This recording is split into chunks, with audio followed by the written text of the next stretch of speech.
কর্ণ অর্জুন, দানে দদিতি, ত্যাগে হরিশ্চন্দ্র, ভক্তিতে নারদ, প্রহ্লাদ, উদ্ধব, অম্বরীশ। ব্যাসদেবের কাছে আপনি সব কিছু জানতে পারবেন। তো ব্যাসদেবকে আমন্ত্রণ করে মহারাজ ধৃতরাষ্ট্র বললেন এই যুদ্ধের কি হবে পরিণাম। কথাগুলো লক্ষ্য করবেন না, কিভাবে গীতার মুখোচ্ছিত বাণী হবে। এই যখন ধৃতরাষ্ট্র কথা বলছেন, ধৃতরাষ্ট্র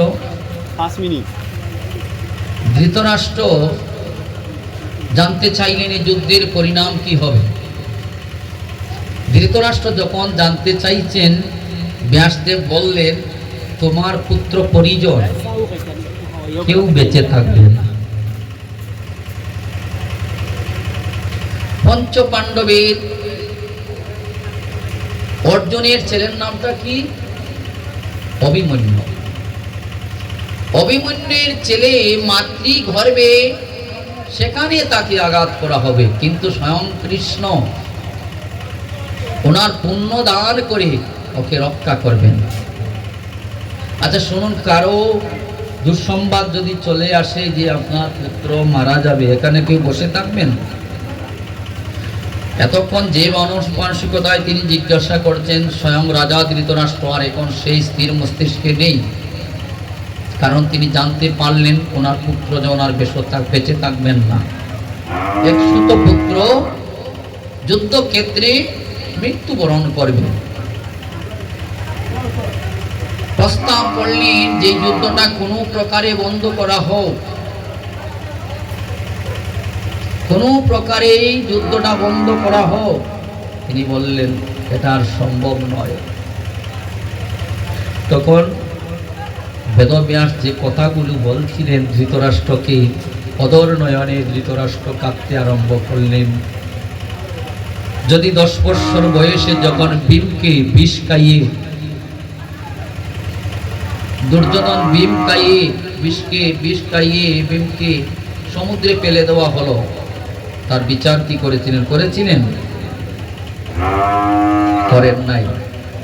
যদি এক মাতৃগর্ভের 2 ভাই ছিলেন ধৃতরাষ্ট্র আর পাণ্ডু, সম্পত্তিটা 2 ভাগ করে দিয়ে দিতেন, যুদ্ধ হতো? সম্পত্তি দিলেন না। পিতা মারা যাওয়ার পর সন্তান দুঃখ কষ্ট করতে হয়, সম্পত্তিটা দিয়ে দিতেন। যদুগৃহে আগুন লাগিয়ে সম্পত্তি তো দিলেন না, যদুগৃহে আগুন লাগিয়ে পঞ্চপাণ্ডব কুন্তী মাতা সহ নির্মূল। কিন্তু দয়াল হরি যারে কৃপা করে তারে মারতে কে পারে?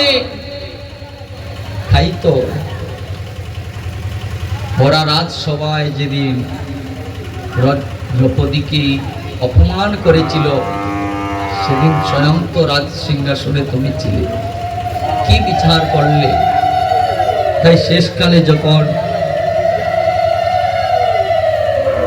অপরাধের মাত্রা দ্বিগুণ হয়ে গিয়েছে, আবার যুদ্ধ ছাড়া কোনো রাস্তা নেই, তবে আমি একটা কাজ করতে পারি। তুমি তো জন্মান্ধ, আমি তোমাকে দিব্যচক্ষু দান করে দিতে পারি। তুমি এখানে বসে কুরুক্ষেত্র রণাঙ্গনের যুদ্ধ দর্শন করতে পারবে।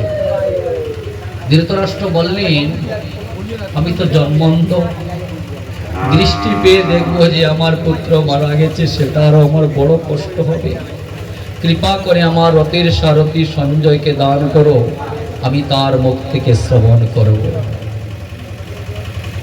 তাই প্রথম অধ্যায় ধৃতরাষ্ট্র উবাচ। প্রথম অধ্যায়ের নামটা হচ্ছে বিষাদ যোগ। বিষাদ মানে কি? দুঃখ। যোগ অর্থাৎ লাভ করা, দুঃখের মধ্যে থেকে ভগবান শ্রীকৃষ্ণকে লাভ করা। অর্থাৎ দুঃখে থাকলে ভগবানকে ভালোবাসা যায়, ভগবানের কথা স্মরণ হয়, সুখের সারিতে ভগবানের কথা স্মরণ হয় না। তাই প্রথম অধ্যায়ের প্রথম শ্লোকটা হচ্ছে ধৃতরাষ্ট্র উবাচ। ধৃতরাষ্ট্র বলছেন সঞ্জয়, ধর্মক্ষেত্রে কুরুক্ষেত্রে সমবেতা যদুৎসব মামকা পাণ্ডবশ্চৈব কিমকুর্বত সঞ্জয়। সঞ্জয় উবাচ দৃষ্টাতু পান্না পানিকুম্ভীরং দুর্যোধনস্তা। আচার্যম প্রসঙ্গম রাজা ভ্রতন ভ্রমিত। পশ্চাতাং পাণ্ডুপুত্রানামাচার্য চমুবিরং দ্রৌপদপুত্রেণ তব শিষ্য ধীমতা। অত্র সুরা মহিষাসা বিমার্জন সমাজদি। যদুর্দান বিরাট সর্বৈব মহারথা। অশ্রমা কুন্তু বিশিষ্টাদে তান্নিকুজ দ্বিজোত্তম। নায়কা মম সন্ন্যাসং সংঘাতং তানব্রমিতে। ভবান বিস্মর্চ করুণর্চ কৃপর্চ অশ্বত্থামা বিপন্ন সমাজত্রী জয়দ্রত। হরে কৃষ্ণ। জয়দ্রত কে? জয়দ্রত হচ্ছে ধৃতরাষ্ট্রের 100 পুত্রের একটা কনিষ্ঠ মেয়ে হয়েছিল। তার নাম ছিল কি? দুঃশলা। দুঃশলার মেয়ে সিন্ধু দেশে রাজার কাছে জয়দ্রথের কাছে বিবাহ দিয়েছিলেন। একদিন ওই দ্রৌপদীকে সে হরণ করতে পেরেছিল। তখন নকুল সহদেব অর্জুন মিলে তাকে ধরে এনে কেশ মুন্ডন করে অপমান করে ছেড়ে দেওয়া হয়েছিল। সেদিন থেকে তপস্যায় গিয়ে মহাদেবের কাছে বর লাভ করেছিল। সূর্য উদয় থেকে অস্ত পর্যন্ত পৃথিবীর কোনো শক্তিশালী যোদ্ধা তার কাছে জয়লাভ করতে পারবে না। সে মেয়ের জামাই আপনার ছেলের পক্ষে। বিশ্বের সবচেয়ে বড় যোদ্ধা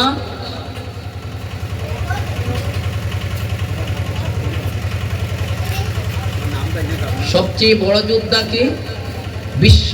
তিনি আপনার পক্ষের সেনাপতি।